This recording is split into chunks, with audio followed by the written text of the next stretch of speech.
What is cracking, family? How we doing today on this Thursday ahead of the first home game for the 49ers of the 2021 season? How are we doing today? What's up, Delta, my guy? Sean, we see you guys. So we see you, Noti Gang, Sourdough Squad, SDS. Let's go. Excuse me. So the whole I think premise of this episode, we'll just keep this light. We're just gonna do Q&A, very interactive, back and forth. I am not on IG, only here on YouTube. So what we're just gonna do today, if you guys have any questions, this is gonna be your opportunity to be a big contributor. I'll pull up your questions. We'll talk about it, and that will lead us in our direction for the episode, to be perfectly honest. And that's how we'll get this thing rolling. So here's a good one to start by Sean. We're having some issues at running back, aren't we? A lot of guys didn't practice today. So the biggest surprise today, in my opinion, in regards to the practice notes that came out of that, was Elijah Mitchell didn't practice today. And I think that is a bit of a concern because he has been our starting back through 2 weeks of the year. And as of right now, he's been our best back. Obviously, Raheem Mostert's not walking through that door anytime soon. Jeff Wilson's not walking through that door anytime soon. We saw Trey Sermon get completely obliterated on his very first carry. What does that mean? Is he going to be back? Is he going to be back with a concussion? We don't know. We really don't know. Again, Trey Sermon was practicing today in the blue non-contact jersey. So again, you can't hit him, but he is out there on the field, which is a good sign. So I don't know, man. I don't know what that means for who's actually going to be available. We know JaMychal Hasty's not going to be showing up anytime soon. He's got the high ankle sprain. He's going to be out for a couple weeks. So honestly, when it comes to running back, if Trey Sermon becomes the only healthy running back, then he may be the one being the bell cow this week. But again, we just have to hope that Trey Sermon is available. Obviously, we have the guy Jacquizz that we signed from the Bengals practice squad. He's a huge guy, 6'3", 6'2", about 230. He's a big mamma jamma.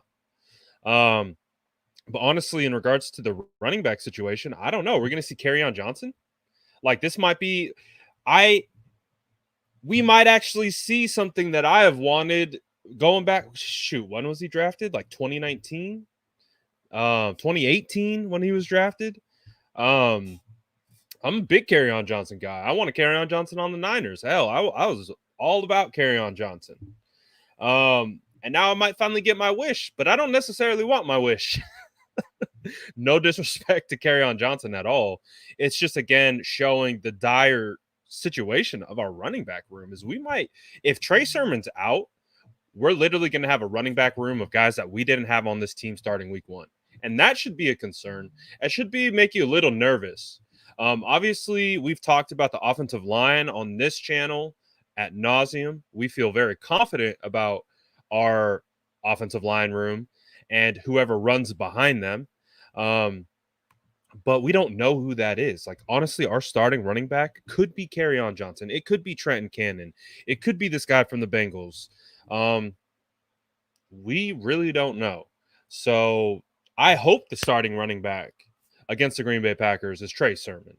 And I hope Trey Sermon is healthy enough to be able to carry the bulk of the carries. Like, I want to see Trey Sermon. I'm selfish. I want to see Trey Sermon. I want to see Trey Sermon get more than 20 touches a game. That's what I want out of Trey Sermon at this point, with the top 3 running backs ahead of him, top 4 running backs ahead of him being out. So that's what I want. But is that what I get? I don't know. Trey Sermon's got to be healthy first. So, yeah, it's going to be a tough situation, man. It's going to be a really tough situation. Thoughts on Frank? So I was watching the press conference live when Kyle was talking about this. And it really just felt like more of a respect thing than anything else. It really didn't feel like Kyle has really any interest to bring in Frank. I love Frank. I think it would be fantastic to have Frank, for the story, for rallying the fan base together. Frank is a legend around these parts. So of course having Frank anywhere near the team is going to electrify the fan base.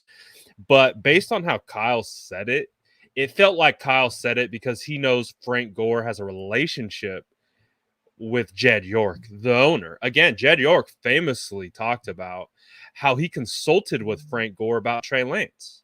What do you think about Trey? Do you think he's a good quarterback? Do you think he's got talent? Jed York said this publicly, that he consulted with Frank Gore about the 49ers' new quarterback. So again, my takeaway is that when Kyle said that yesterday, again, Frank Gore's already said he's gotten calls from teams and he's not pursuing those. He's actually going after a boxing bout.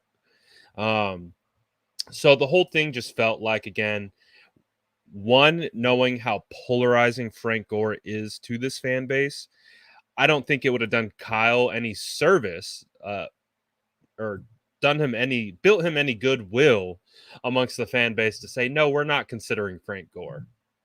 So I felt like it was more of just a respectful nod to Frank, more of a respectful, we'll never not consider Frank. You know what I mean? Like, Frank Gore's a 49ers legend. Of course, that's what it felt like. I don't think Frank is coming through these doors anytime soon. I don't think Kyle Shanahan is banging down the door for Frank Gore anytime soon. I would think it would be a great story. I've talked about ways that we can make it work, again, where he's a practice squad guy, and you elevate him if needed. But at the same time, I also have said Duke Johnson would probably be a better running back at this point, who didn't get signed, or even TJ Yeldon at this point than Frank Gore. So it is what it is. I think it would be a great story. It'd be great content, a great thing for us to talk about. But I think that's really it at the end of the day. Other than Frank Gore coming in at Levi's Stadium to like churn out a first down or get like a goal line touchdown, which I think he's capable of doing. Just imagine. Could you imagine Frank Gore scoring a touchdown at Levi's Stadium at like 38 years old and riding out on that? Like, that's a content dream. It's a dream for me as a content creator. But if I got to put the GM cap on, probably going with a little bit more option that has a little bit more upside. Frank's he's long in the tooth, as they say. He's long in the tooth. Talk of Hasty going to IR. Yeah, I think he hasn't officially gone to IR. I don't know if he's officially gone or he has officially gone, but I know the conversation is there because I think the high ankle sprain is going to have him out for more than 3 weeks. So I anticipate, I can't remember if he did or not. Yesterday was a bit of a blur. But he should be heading towards IR. So, and again, any player that's placed on IR is eligible to return after 3 weeks. Yes, Sean, bench every single Niner running back in fantasy. Don't even, it's bad news. You don't want to talk about this team from a fantasy perspective unless you're a Deebo Samuel owner. That's about it. James says, didn't we worry last season when our starters going down? But then some of these other guys we didn't know much about step up big time 100%. And that's what football is. It's always the next man up mentality. You hear that from every guy. And that's the thing, too, is there are talented players not on rosters right now. That's just the way the NFL is. It's either a numbers game, it's a contract game, it's who you know game. So there are guys available that could come in and be successful. Like they really could. So, or guys that we have stashed somewhere that could step up and again, it's the NFL. You have to be talented to be in the NFL. So it's not like that's not there. But exactly, anyone could step up at this point. Anyone could step up at this point. TriStar We got the name right, dude. I saw the message. Shout out TriStar. We're getting the name right. I forget what I was calling. I think I was calling you Trickster. Or no, it's Trickster. I was calling you TriStar. Trickster. That's right. Trickster. I think I was calling him TriStar. Trickster. Trickster says, I'm a little nervous about Kyle, or I'm a little nervous, but Kyle can make just about any running back look good. I think that's also what I was talking to about the offensive line. Offensive line can make a lot of these running backs look good. So Trickster, got it right. Got it right. So we'll see. I don't know. Devin Jackson says Aaron Jones coming off a 4 TD game, and we still have trouble stopping the inside run. That's true. We've been getting beat. We've been getting set up quite a bit. Opposing offensive coordinators have been doing a really good job of help kind of getting us to play into a certain alignment and then countering off of that. That's just going to be an adjustment that this team's going to have to make. Obviously, understanding that I think other teams recognize that we have a good front, and the best way for them to be successful is to help get the guys off the spot, and so that they could counter and do backside runs and things like that. So it's going to be a big game for the guys up front. Super excited to see that go down 100%. Stop it, Jason. Jason's in the Bay Area. Shout out Jason Aponte. About to be all over Levi's Stadium. The mayor is in town, everybody. The mayor is in town. So if you're at Levi's Stadium, make sure you say hello to the mayor of San Francisco 49ers social media. This is the man right here. You say hello. You tip your cap. You shake his hand, say, it's an honor to meet you, the mayor. I love Jason. Oh my goodness. It's happening. You have no choice. You have no choice in the matter. How many times will the 49ers run arches this week? You guys need to stop it.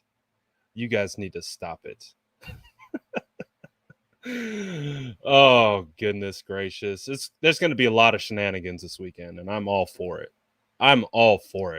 We will absolutely own him every chance we can get. Jordan. We will absolutely do it. Thank you, Jordan. That means so much to me. I'm so hyped right now, dude. I got Jordan Elliott from Niners Nation and Jason Aponte in the chat right now. This is unprecedented right now. This is unprecedented. Gotta love it. All right, let me try and find some. Let me get back on track here. Oh, Don Burr. We see you, Don. Don Burr in the building. Hurd coming back next week. Hurd is back when he's back. I'm not going to try and project that at all. He's eligible to come back after next week, same as Mo Hurst. But I think we all have lived through the Jalen Hurd situation long enough to just understand that it's just a wait and see game. You're not going to do yourself any favors by trying to project when Jalen Hurd returns and what his production will be like, how his usage will be used.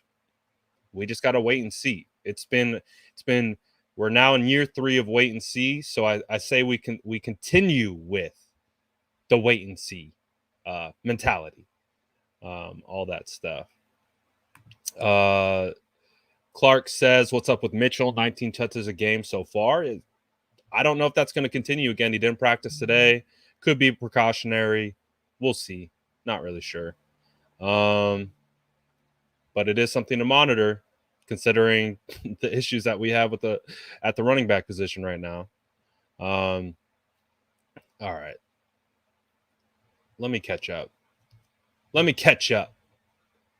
All right. What other questions you guys got? Get them locked and loaded so by the time I actually get to them, they're ready to go. Le'Veon Bell had his chance, bro. Like, honestly, I would have fully supported it at one point. But the 49ers even offered that man a $38 million guaranteed contract, and he turned it down to go to the Jets.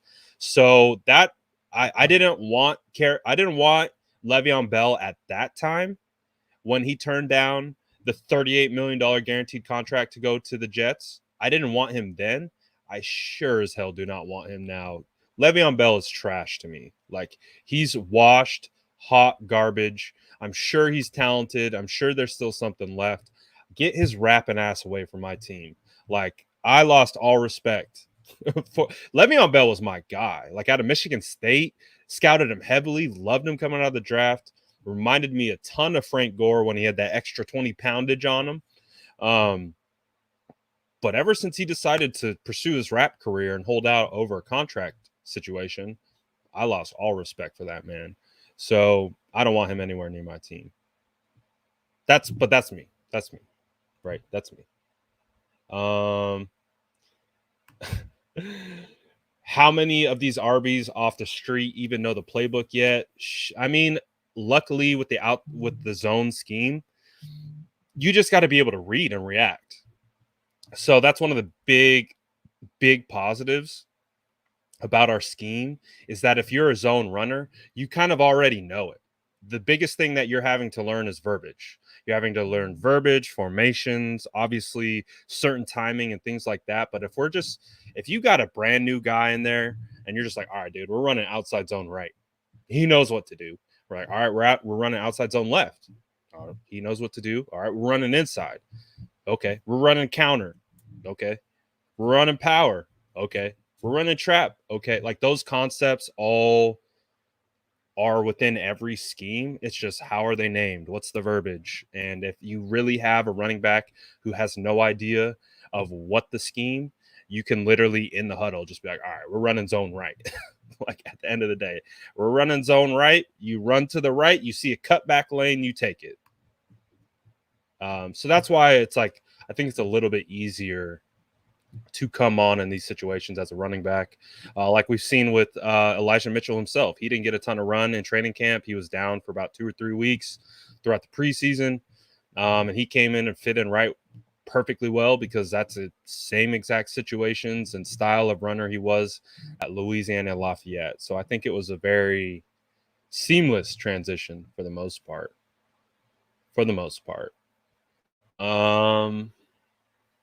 Let's see, where am I at?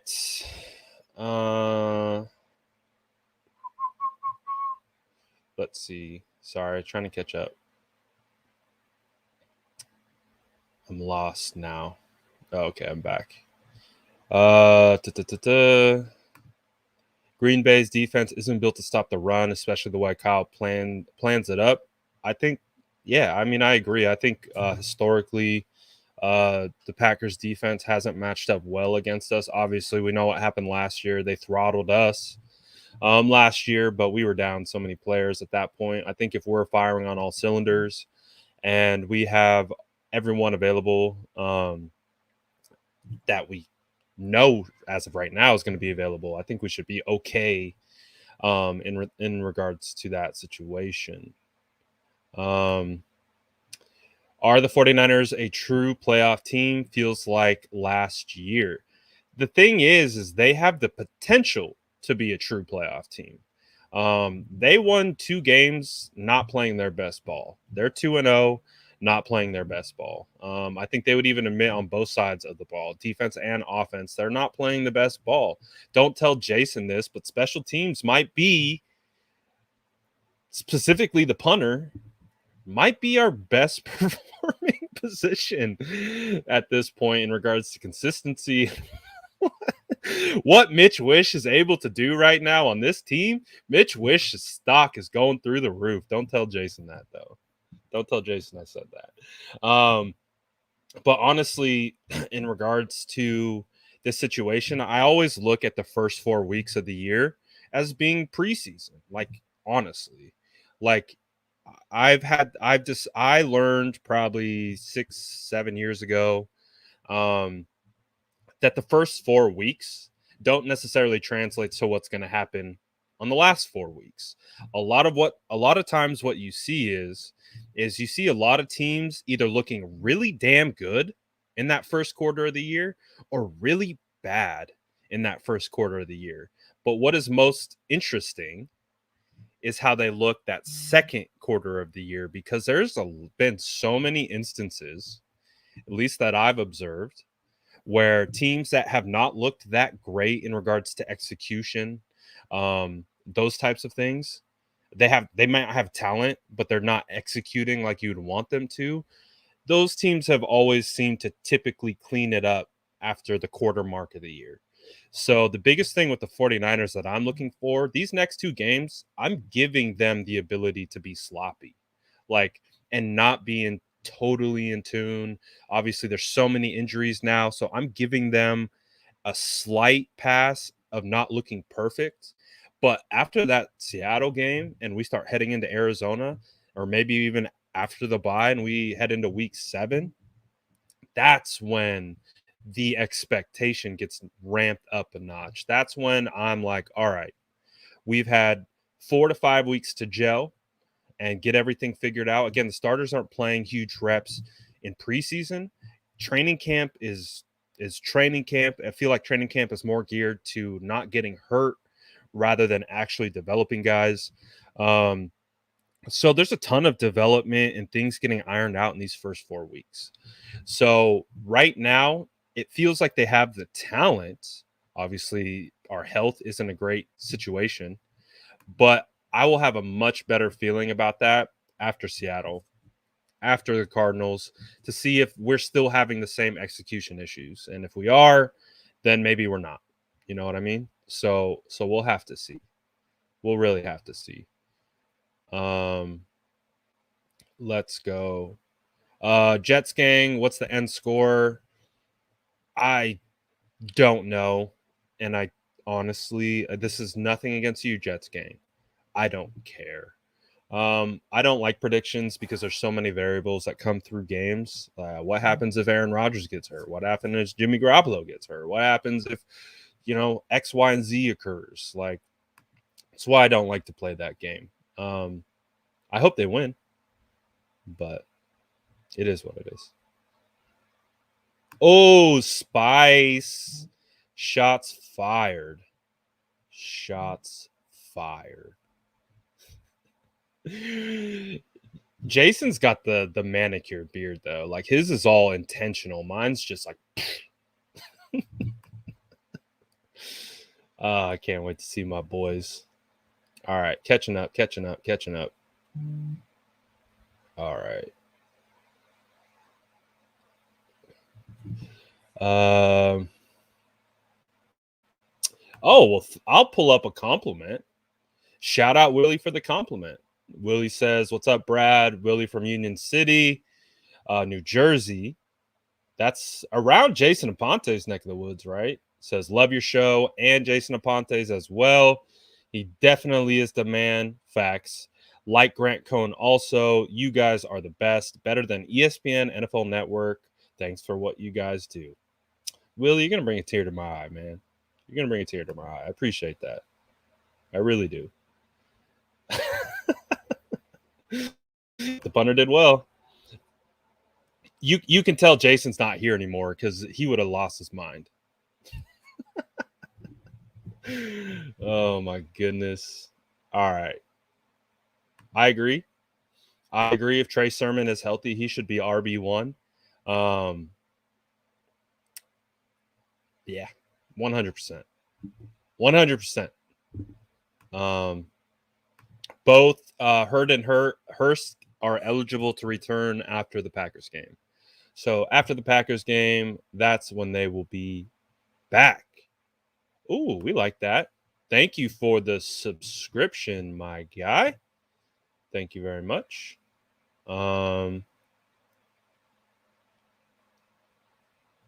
Trench question. We love trench questions. What side of the ball do you feel has the advantage versus Green Bay O-line, D-line? So I think that the 49ers have the advantage on the offensive line versus the defensive line. They are thin right now. The Green Bay Packers are thin at the position. I know they have an injury or two to some of their starters. I know that in the game against Detroit, they were being very like Gary and Smith were having to play a ton. Then they were pulling them off the field to only play them in third down situations to try and generate pressures. So I honestly feel like this battle, at least in regards to 49ers offensive line versus Green Bay's defensive line, I'm leaning big time 49ers offensive line. And if we have to switch the question the other way, Green Bay's offensive line versus the 49ers defensive line, again, with the way that these defensive guys have been playing, I still expect Nick Bosa to get even better, which is still a scary concept. But I expect him to get even better. Eric has been playing phenomenal. Jordan Elliott has been all over that. He's second in the NFL with pressures right now with 15. Eric Armstead is playing at a very high level right now, and you're seeing how it affects everyone else. And so I really think that this defensive line, Arden Key has been taking a lot of really positive steps. He's been like this close away on 2 or 3 plays from either getting a strip sack or a sack. So Arden Key has been slowly creating like pressures. Like he's close, man. All it's going to take is some good coverage on the back end, and Arden Key's going to get home 1 or 2 times. Contavious Street has been balling. D Ford had more of a quiet game last week, but again, overall, the unit and the group as a whole, DJ Jones had a good game, playing really well. So I think the trench, both sides, if you have to really give an advantage, I'm saying the Niners have advantages on both sides of the ball. Whereas last week, I would call it like dead even. I felt like it was going to be a dog fight in those trenches, and it was, and we saw that occur. But with these trenches coming up, I feel like we have an advantage. I do. I think we do. But it's going to take everyone else coming together to do all that. It really is. Machiavelli says, I love the fact you are always being you. Even though you know what brings the clicks. You keep it real. No BS. Machiavelli. Gosh, guys, you're going to make me cry in the stream. No crying on the stream, Machiavelli. Don't even try me. But thank you so much for that comment. I try to. I don't know how to be anything else other than my big bearded ass. So it is what it is. I appreciate that a lot, man. I really do. I talk from passion, and that's about it. I got nothing to gain from pushing narratives. Appreciate that, Machiavelli, big time.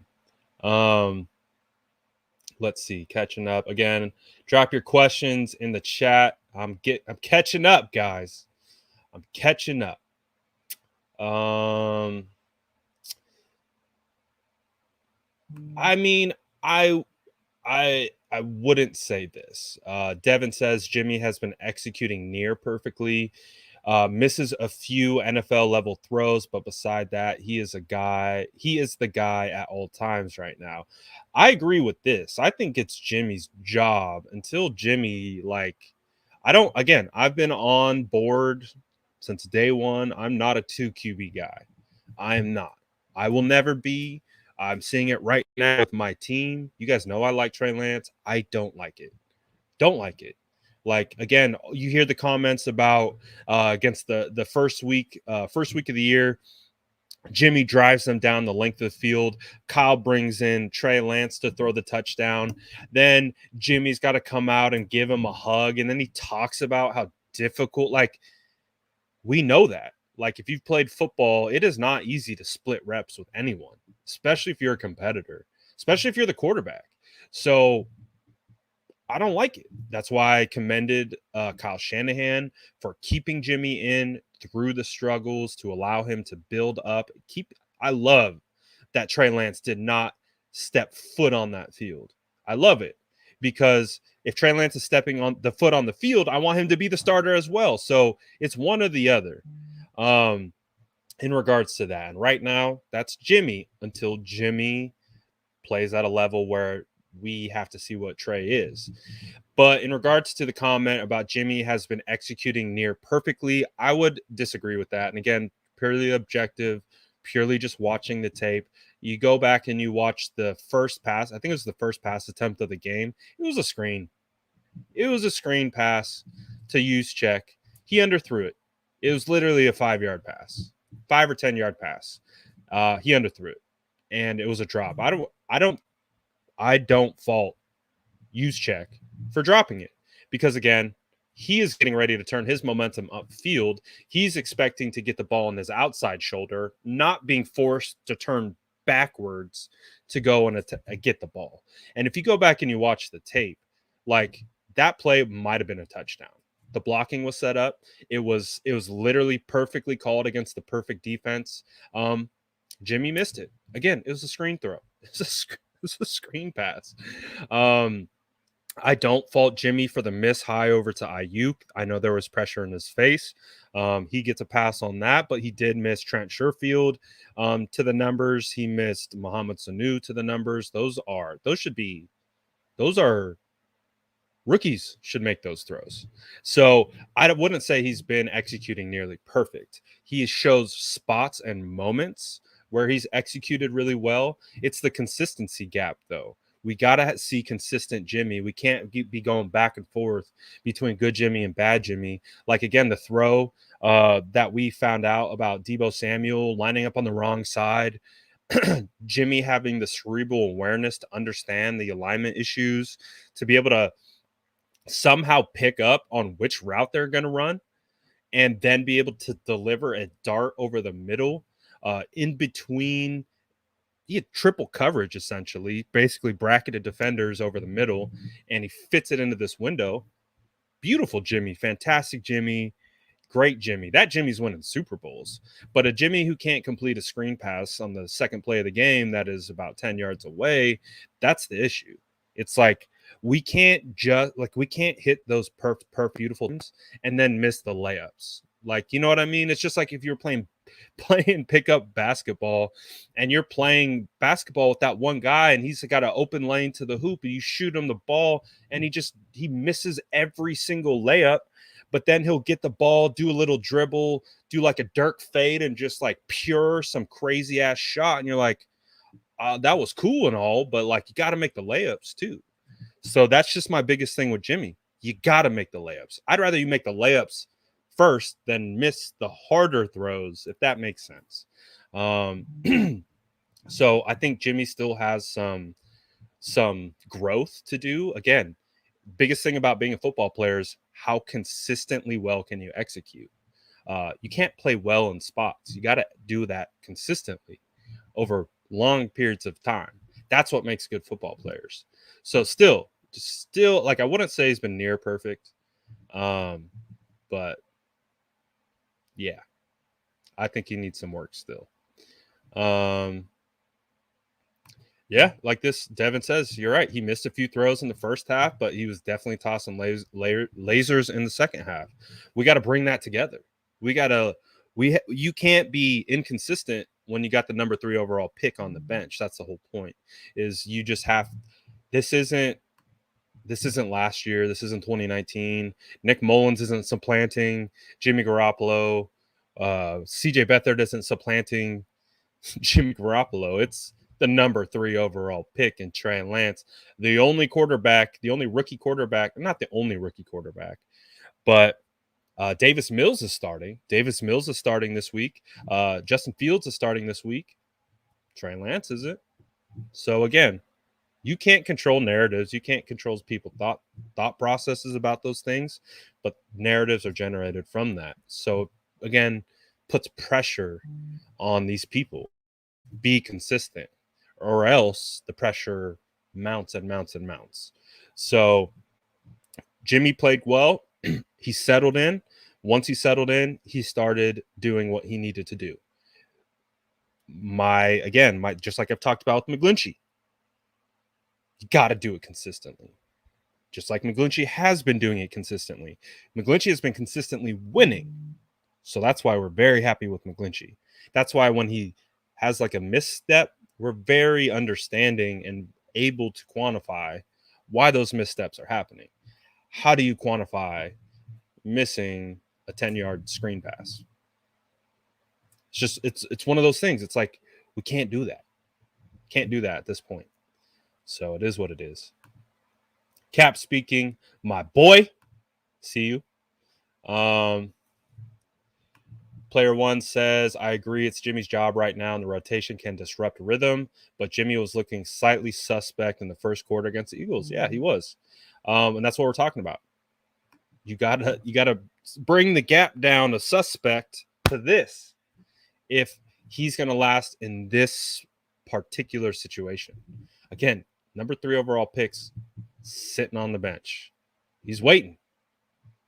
Hell, Kyle's been putting him in. So, and that's a lot of pressure for Jimmy. It's a lot of pressure for Jimmy. You got to be able to block it out. You have to be able to have this like locked on confidence, like it, and that's really hard. I don't think people understand that how difficult that is. I mean, honestly, Jimmy's not a pocket guy. Jimmy's just not. I mean, he is a pocket. He's not a move outside the pocket, keep his eyes downfield, and throw. What I really like about Jimmy is that he's indicating when he needs to get out of the pocket sooner. And he's getting out of the pocket, and he's getting some yards as a result. That was something that he wasn't really doing. He's actually helping his O-line by getting out of a couple sacks here or there. And it's cool. It's cool. But I don't necessarily I want Jimmy to win from the pocket first. I want Jimmy to win from the pocket. Like, that's where he's most successful.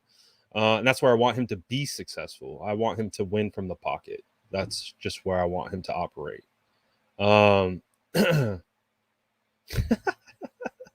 I'm glad you I'm glad you clicked on this link to my guy, Beard Gang. Oh, he's already got the hashtag down. Let's go. Hashtag Beard Gang. Already one of the regulars, Empire. Already. Let's see. All right. A little bit behind. Catching up. What's going on with Aiyuk? I liken it to being a maturity thing. It's just a maturity thing at this point. It's a lot of things. I think week 1 it was more a maturity thing. Quarterback also got to throw the ball to him. That's part of it. Quarterback has to throw the ball to him. Brandon Aiyuk runs a lot of the deeper routes. Jimmy's not throwing those right now. He's not. So at a certain point, I don't know. At first, like, there was definitely a weird situation. But we saw the usage go up. We saw the opportunity go up. And we saw some opportunities in the game where he could have grabbed the ball for sure, or couldn't the ball thrown to him, but it didn't happen. So I mean, at a certain point, we just have to, I don't know. The quarterback's got to throw him a ball at one point, and so to kind of, I guess, illustrate that a little bit better, I thought Jake Hutchinson did a fantastic job of putting the red on the chart, and we'll just show this up again. We're just trying to show information. I got no narratives to gain, nothing. So one of the things that I was talking about is Aiyuk does a lot of work in these parts of the field. Like, I think this is an Aiyuk. One of these is an Aiyuk miss. I think one of these is a Trent Sherfield miss and potentially Sanu miss. But this is where Jimmy has completed his targets and passes all year. So you can see most of his passes are coming 10 yards after the line of scrimmage. So as a result of that, again, this is where Deebo Samuel lives. This is where Deebo Samuel and George Kittle live. This is their home. They come home every day from a hard days of work, and they come home to the middle of the field and the flats. This is where they live. Running backs live out here. Deebo Samuel all over the place, right? Why do you think Deebo Samuel has so many yards? He lives in this territory. Even George Kittle for the most part. This little guy, see that little guy? That's Deebo Samuel. That's the one where he even commented on Jimmy's throw. So again,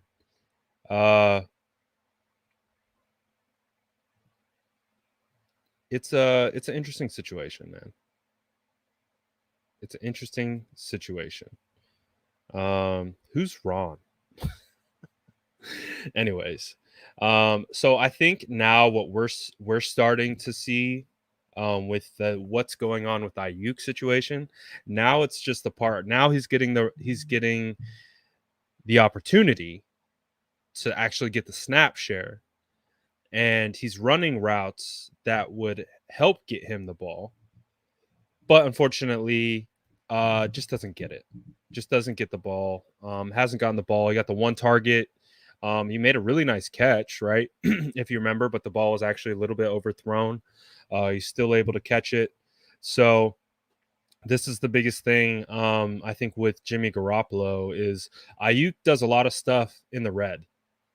Over here. Sorry, I'm on the wrong one. Aiyuk does a lot of stuff out here in the red. And as a result, get out of here, weirdo. Jesus, what a weirdo. Aiyuk does a lot of stuff over here. I think, and this is what key on this against Green Bay. See where Brandon Aiyuk is running his routes, and then start to understand where Jimmy Garoppolo is going to throw the football. So if Aiyuk is living out here, again, it's going to be very difficult for him to get the football because Jimmy is just not making those throws. I think part of it too is, again, when you have the number 3 overall pick sitting on the bench and is getting actively rotating in, Jimmy understands that his fast track to the bench is throwing interceptions. Jimmy's fast track to the bench is turning the ball over. So what happens when Jimmy starts going past 10 yards, going past 15 yards? We see the interception rate go up. So I think that is a perfect correlation into some of the things we're seeing with Aiyuk, some of the things that we're seeing with Jimmy. Again, if you're putting stuff on tape for your next job and you know that's exactly what you're doing, maybe you're not taking all these shots. Maybe you're not taking, the 50-50 balls maybe as much as you wanted to, because you have less faith and you actually staying on the field if it doesn't go your way. So we'll see. We'll see. So I thought this was a really good graphic that Jake did. Wanted to bring it up. Thought it does I'm a visual guy, so I think visuals always help. Let's get back to it. All right. Let's do a couple more. We'll do a couple more. I don't want to go super long on this one. We're already at 45 minutes. So I'll do a couple more questions, and then we'll end it for today. My guy, Jason Aponte, will be on with me tomorrow. So definitely tune in for that. So we're going to get Jason's thoughts on Philly and Green Bay. And, of course, the mayor is out here in the Bay. It's going to be a lot of fun. So that's what we got for tomorrow. But, again, we'll get these last couple questions in, more rapid-fire style, and then we'll get out of here. Cap said, during training camp, I want to trade to start the season. A lot of people did. Still do. But I'm really happy with our situation right now. Let the kid watch and learn and how to win. I agree. I was a big Trey person. I thought Trey, again, You go back to those practices. I'll never forget those two first padded practices that Trey Lance ran in the 49ers. Um, I'm so happy that I was there to witness it and watch it in person. Watch the offense and how unstoppable it was with Trey Lance running the show, him being able to make every single throw imaginable. It was so much fun to watch. But after that first Tuesday and Wednesday of padded practices, they stopped doing that. They stopped letting Trey run. They stopped letting Trey open up, and they went back to kind of Jimmy's offense. And I think what part of that, and taking looking back now, they know he's super capable at doing all the zone read. He doesn't need to learn that. What he needs to learn is playing from the pocket, being able to be a pocket quarterback. So it kind of makes sense why they had him kind of rigid in the Jimmy offense, because he does need to learn that. He does need to learn that aspect of being a quarterback. But the whole point of it is like, if you're going to have Jimmy Garoppolo on this team, and they were playing at a pretty even level, in my opinion. Typically, I go rookie first, but I think Jordan Elliott was actually the first person to really make the order of operation make a lot of sense for me. Is that, say you start Trey Lance, say you started Trey Lance week 1, and of course that sets the fan base up on all right, well, it's already Trey. Jimmy got beat out by Trey. It's already Trey's job. And then Trey struggles. Well, what happens when you put Jimmy in? It's harder to go back than it is to just start Jimmy and then just see everything plays out. So far, Jimmy has done a serviceable job of being able to manage the offense. He's managed the team to 2 wins so far. So I think it's perfect. And it just allows Trey Lance now the time to sit back, marinate, and just learn a little bit more while he gets ready, and while Jimmy can also have an opportunity to get a little bit better as well. So I agree. I think it was the right choice to make Jimmy the starter. And I think we're fine now. It's set, like I said, it sets us up good because we don't have to force Trey in. And then if Jimmy does have a poor game or a poor couple games, it just becomes a more easy, seamless transition. Dre Greenlaw is out how long now? I think he's out about 6 to 8 weeks. We'll find out though for sure.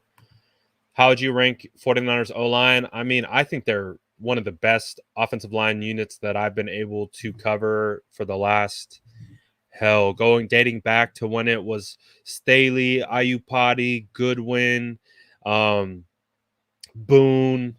and Doofus at right tackle. Anthony Davis. God, I could not stand Anthony Davis. I would say that was the best offensive line that I had covered since I become a very in tune fan. But since I've kind of transitioned towards more of covering the team, I would say this might be one of the best offensive lines that we've seen out of the 49ers in the last 10 or 20 years. I think they're really good in regards to self scouting. Unfortunately I don't scout enough of the opposing offenses lines out there to be able to stack them up necessarily. I've been pretty focused on the 49ers this year.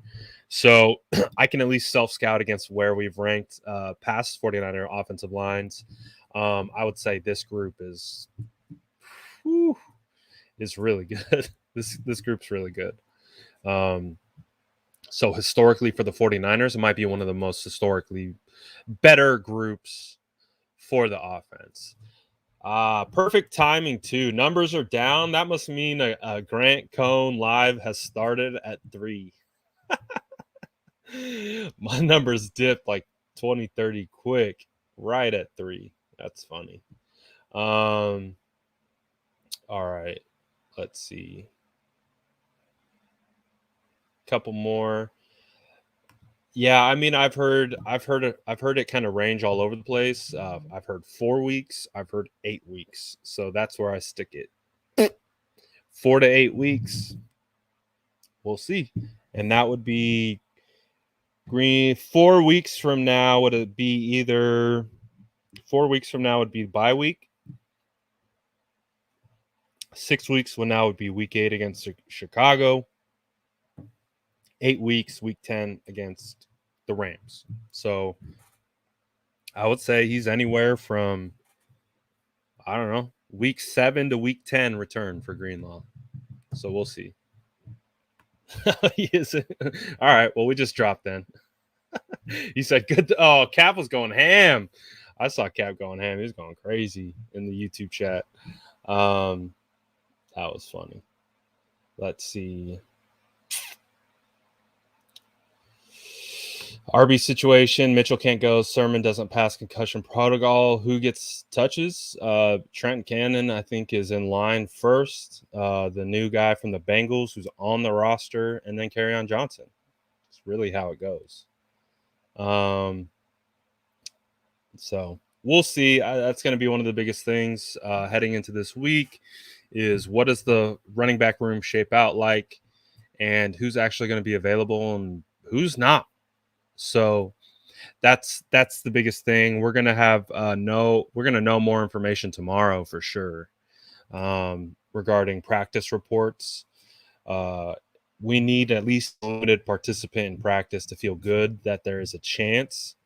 So we'll see. We'll see. Which Packer receiver are you most worried about? And thoughts on how Lenore will do against Packers' veteran receiving core. I mean, the wide receiver that I'm most worried about is, of course, Davante Adams. Arguably the best wide receiver in the NFL, arguably the best route runner in the NFL. Hopefully Emmanuel Mosley's going because they should have some experience with one another. Deommodore Lenoir will be a great test for the rookie. Like, I think the rookie has had a good setup for the first 2 weeks because Detroit Lions didn't have like a bona fide wide receiver one. I would say Philadelphia, even though Devontae Smith is good, he's a rookie too. So they're both rookies. So I think even Quez Watkins, he's like a second-year player. Jalen Reagor's a second-year player, didn't have a great first year. So this is going to be Deommodore Lenoir's first real test. If he gets any actual run on Davante Adams, but also don't sleep on my guy, Alan Lazard, the Lizard King. I'm a big Alan Lazard fan. That goes back to pre-draft process when he was coming out of Idaho State. I thought Lazard was legit, and he went undrafted, which was weird as hell to me. But ever since he's landed with Green Bay, he's been nothing but produce and make tough catches. They also have Amari Rogers. Amari Rogers was one of my favorite prospects when I went to the Senior Bowl this year at Mobile. They also have, what's his name? They brought back old man from the Texans. I don't know why I'm blanking on his name. Randall Cobb. Why does Randall Cobb feel like he's been in the NFL for 20 years? I think he's only like 28. It feels like Randall Cobb's been in the NFL for years. So they quietly have a good wide receiver core, in my opinion. I didn't even name Quinius St. Brown. Is a 6'5" son of a gun. Robert Tonyan, who I expect to be really involved. The tight end. So I don't know. The best wide receiver is clearly Davante Adams. Who else produces from that? We'll see. But I think it's going to be, if we see Lenoir on Davante Adams, it's going to be the first big test. So excited to see what that looks like. What's up, Joshua? 100%. Devin asks, are we going to try to force the run up the middle like last game? It was a little aggravating to watch when it failed so many times. Yes, 100%. This team will never get away from its run game unless it has to. Again, the defense was holding the Philadelphia Eagles offense from scoring points. So again, that allowed Kyle to keep literally trying to get the run game activated. It gave him the opportunity to not panic and go away from their game plan. The defense by the 49ers allowed the offense to keep working through the game plan. So I would imagine if it is the same scenario with the Green Bay Packers, where the defense is keeping us in the game, Kyle will still try to run the football. Kyle talks about it all the time. He's trying to get 30 carries, 30 rushes a game. And I think there's like a stat when Kyle gets like 30 rushes a game, like the win percentage is insane. So that's what he's really trying to do. That's what he's really trying to do. And again, our pass game is predicated off play action. So play action doesn't work if your run game isn't working. So you kind of have to have it all together. That's the difference between Trey and Jimmy. Is Jimmy needs the play action game. Trey can run zone reads all day, and you don't need to do play action. That's a form of play action essentially, is running the zone reads. You can run zone read RPOs. You can do all that kind of stuff. So it is what it is. Is what it is. So appreciate all you guys. We're heading up on an hour. Appreciate everyone who stopped in and listened. Of course, asked the questions and really helped drive this show. Excited to get into the episode tomorrow. Like I said, Jason Aponte should be joining me tomorrow, and we'll have him kind of help us break down the matchup versus Green Bay, some of his thoughts from being in Philly as well. So we'll have Jason Aponte tomorrow, the mayor. Make sure you tune in. Appreciate you, TriStar. We see you, my guy. So I'm looking forward to break it down as well. We'll get in here and get this thing going tomorrow. Appreciate everyone who has liked and subscribed as always. If you haven't done it, do it. You know the vibes. I'll see you guys tomorrow. Appreciate you.